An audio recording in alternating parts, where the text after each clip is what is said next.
Hello, my lovelies. Welcome to Dear Denise Diary. Today, I just thought I'd sit up here and have a quick conversation with you before I leave.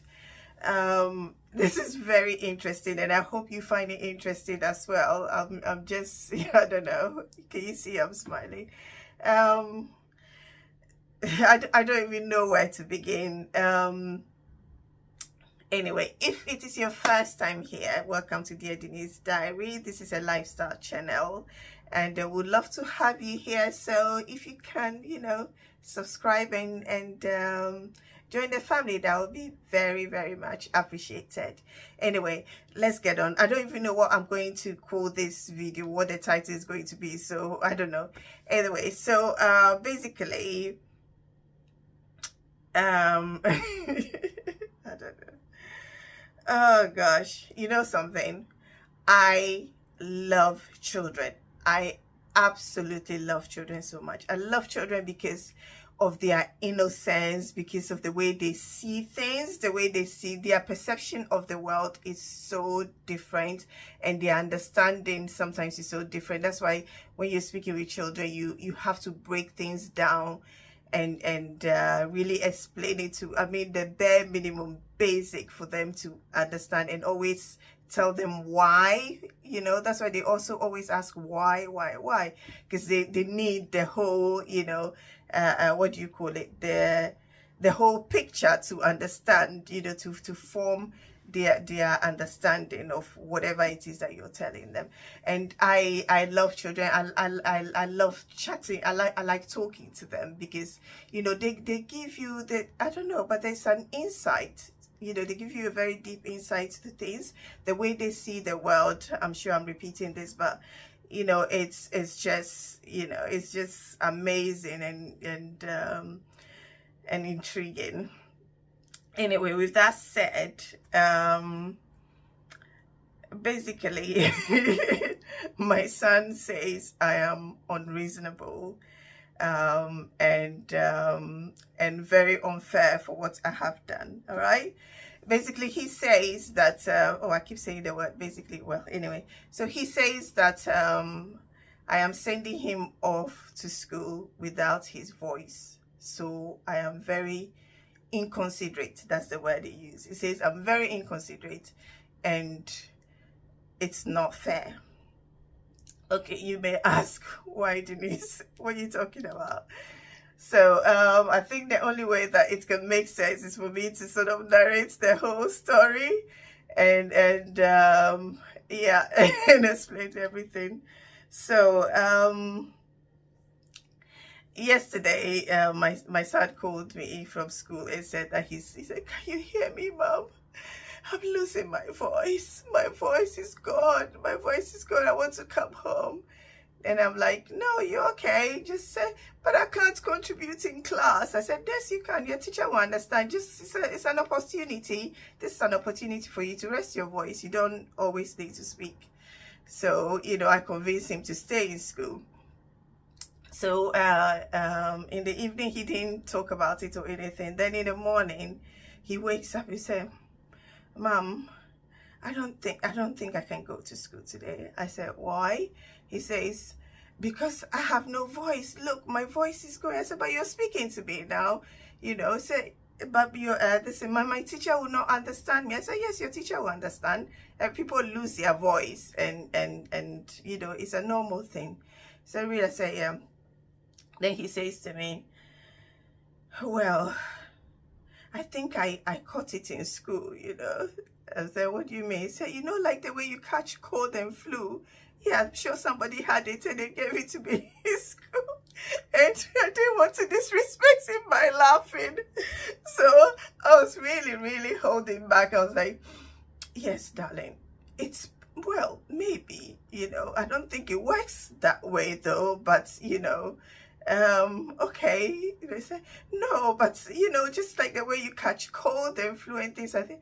So, well, but it doesn't work that way. Maybe, there's so many reasons to why you're losing your voice. And yeah, it could stem from the fact that maybe you got a cold from somebody, is now causing you to lose your voice. But, so I was just really laughing in my head. I'm like, oh, see, he's so cute. Anyway, back to the story. So I said, we need to, let's go to school. No, I'm not going to school. Why are you not going to school? Well, I don't have my voice. I can't participate in class. I said, yes, you can participate in class. Your teacher will understand. If you don't have to speak, just have a voice rest, and then when you recover, you can go ahead to speaking again. Then he said, well, but what if something happens to me and I can't shout? I said, what do you mean? Something happens? He said, well, what if somebody, what if, no, first he said, well, what if, what if I get chased by something? I said, get chased by what? The last time I checked, we are not living in the jungle. And then he said, well, but what if somebody tries to kidnap me? I can't even shout. Look. And then he proceeded to scream for me to see that he cannot scream. He said, somebody tried to kidnap me. I don't have my voice to scream. I said, no, you'll be fine. No, nobody was. So what if I fall into a hole or a ditch or something? I said, I am so happy there's no ditch or holes and things in your school for you to fall in, and there are people around in case something happens. Somebody will use their voice to scream for you. Then he said, no, but mommy, you're being unreasonable.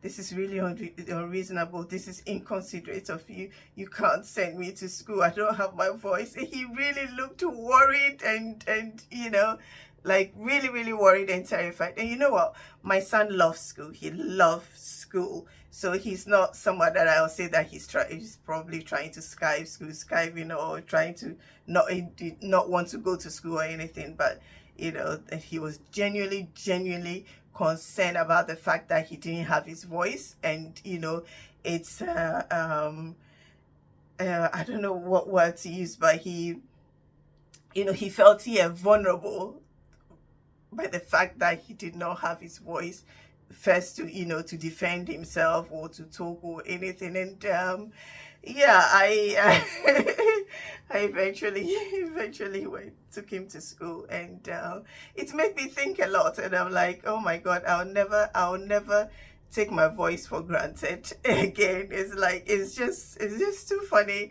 And yeah, it's like they say, we always take what we have for granted. We take things that we have for free. Like, if I say for free, yeah, things that, yeah, because our voice is free. Like, what we have,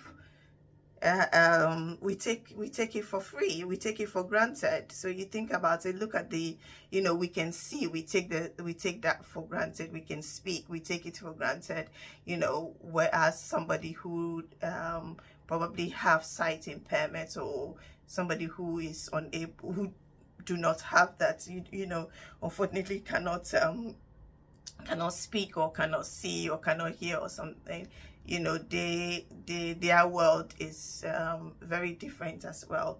But I suppose if the person has never seen before or spoken before, whatever, they cannot compare, but they just know what they know. But what I'm trying to say is that we take things for granted, and then it's not just our senses, but so many things. So we just get, I don't know, we just take so much for granted. So it made me think of so many other things, try to how do you say it, related to so many things in our lives that we take for granted, just because we have it, we never really think about it. And if you think about it, yes, your voice can be a weapon. look, the way he saw it is like, if something is happening to me, I cannot shout for help. I'm vulnerable. Nobody can help me. Nobody can hear me. Nobody can, I cannot defend myself. And also in class, he cannot speak for the teacher to know that he understands, or he is enjoying the class, or he knows what he's being taught, etc. And I just find it very interesting. I will never, ever take my voice for granted. Like, I'll never see, I think I'll not see my senses the way I've always known, the importance of them, but I'll never like see them the same way that I've always been seeing them, to be honest, after this incident. Anyway, it's what do you think? What do you think about this story, or this thing that took place? Tell me in the comment section. Let's discuss. I mean, let's just tell me something that your child, or a child, or you yourself said as a child, or something that you think is was really funny, or I mean, interesting. That's all. Let's talk about it. Yeah. Well, thank you so much for listening to my rambling. I hope you find it interesting as I did. Anyway, until next time, I love you all. Thank you for listening to me. Bye.